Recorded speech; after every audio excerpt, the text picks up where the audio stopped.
When Link's Awakening first appeared on the Game Boy in 1993, it joined some pretty illustrious company. There had been some big hitters on the Game Boy so far. Mario had a couple of bestsellers already. Metroid 2 had breathed new life into a years dormant franchise. Belmont's Revenge had blown everyone away, and of course, Tetris was still setting sales records all over the world. We even had a potential new mascot in Kirby. By all accounts, the system was doing very well for itself, but it still sort of felt like there was a large Zelda-shaped hole in the catalogue. This franchise had an outstanding entry on both Nintendo home consoles that, to this day, remain at the absolute peak of both of those libraries. I'm not talking about Zelda 2, which is good, if a little unusual. But here we are, nearly 4 years after the Game Boy's birth, and Link still hadn't had his first portable outing. It's also fair to say that the Game Boy Color had not yet had such treatment by the end of 1998, with nothing hugely notable save Wario Land 2 and Tetris getting a couple of remixes. And it's something that was never really rectified throughout the console's short lifespan, a real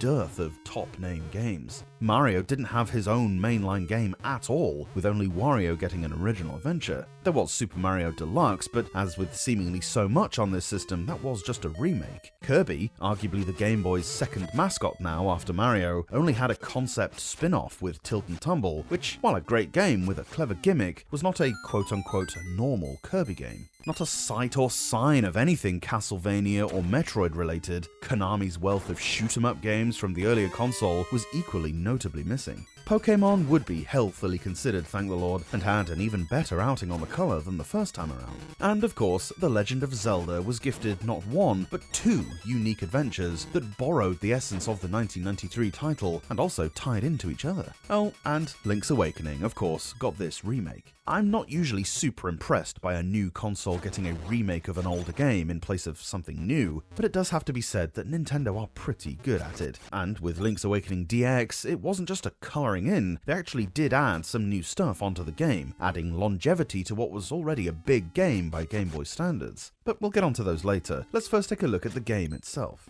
One thing Nintendo were usually absolutely stellar at was the pacing of their game releases. The whole concept around the Game Boy, and arguably many of their future consoles, was this one of lateral thinking of withered technology, an ethos that tried to crank out as much as physically possible from old kit. In 1993, when this first came out, sales of the Game Boy were doing great. What reason was there to rush things? Every year a few massive titles would appear, while others would be teased and fermented, sat on until they were darn well ready. That's totally to their credit. Following A Link to the Past's release in 1991, director Takashi Tezuka asked for permission to develop the next Zelda game for the Game Boy, initially intending to port the same game, but quickly evolving the project into its own unique thing. It would take more than 18 months for Link's Awakening to actually appear.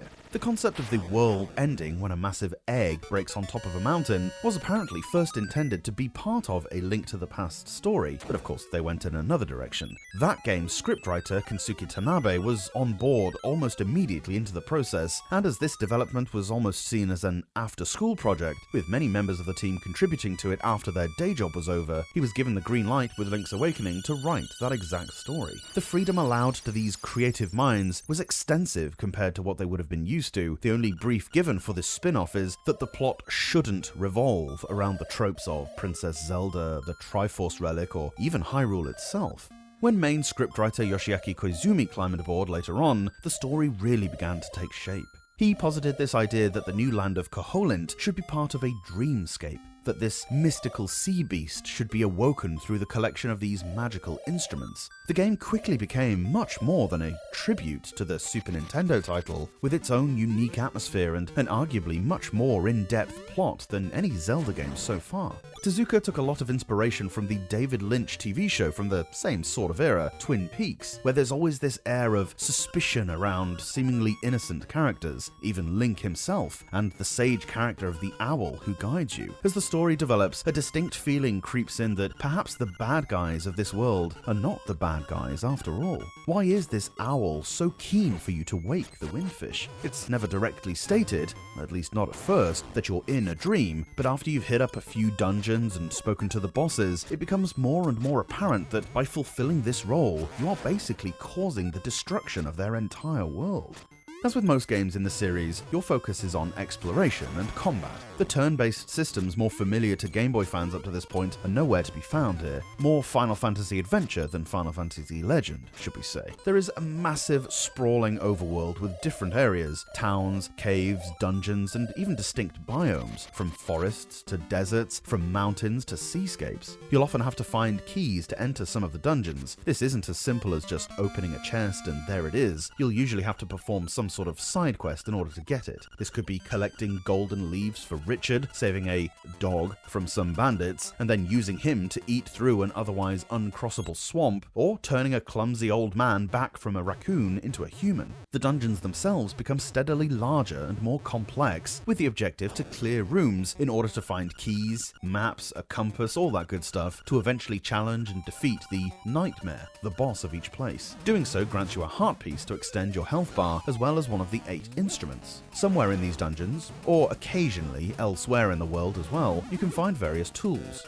If you find one in a dungeon, chances are you're going to need it fairly soon. These might be a feather to allow you to jump, a hook shot that lets you cross chasms, magic powder that does a variety of things, flippers that let you swim and dive underwater. There are around 20 in total, and they'll all be used at some point. Think of the multitude of famous Zelda concepts that originate from this game. The list is quite long. The first time we saw a trading game was here, where you start with a seemingly innocuous thing and can swap it with various NPCs over and over again, eventually ending up with something really useful. The idea of learning songs on an ocarina to perform various tasks did not debut with the eponymous Ocarina of Time. It first became a mechanic, although not quite as pivotal, in Link's Awakening. The fishing minigame started here as well. Probably the key innovation, one that was brought about by necessity, is the idea that you can switch your various tools, including your sword and shield, around both the A and B buttons. This was less of an issue in previous games, as A Link to the Past had more buttons available, and the NES titles didn't have as many tools. Now you could assign any of the 20 or so items to whatever button combination you wanted, which opened the door for many different puzzle solutions. You could equip the sword and the Pegasus boots to do a charge attack,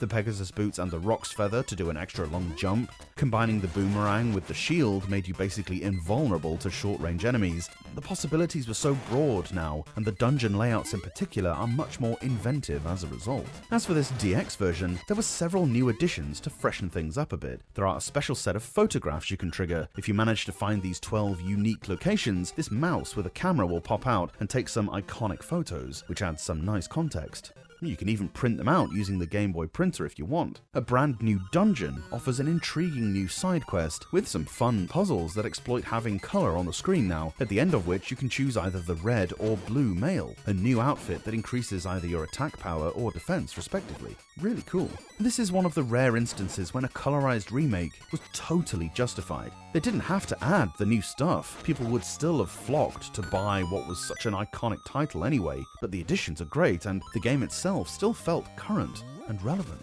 1998 was huge for Zelda, wasn't it? But it wasn't just Ocarina of Time. To make a game on much lower spec hardware that resembles the Super Nintendo classic so attentively in terms of graphics and sound, while retaining and even expanding on the all-important gameplay, is such an achievement. Even if you've only played a later 2D Zelda game like A Link Between Worlds or the Link's Awakening remake, you'll instantly pick up the controls like an old friend. They're basically perfect, with 8-directional movement and super responsive button presses. Having only 2 buttons and a lot of different artifacts to use does mean a heck of a lot of menuing. In some dungeons, you'll be changing items almost every screen, but this never feels awkward and was pulled off in such a clever way that leaves it perfectly accessible and, more importantly, quick.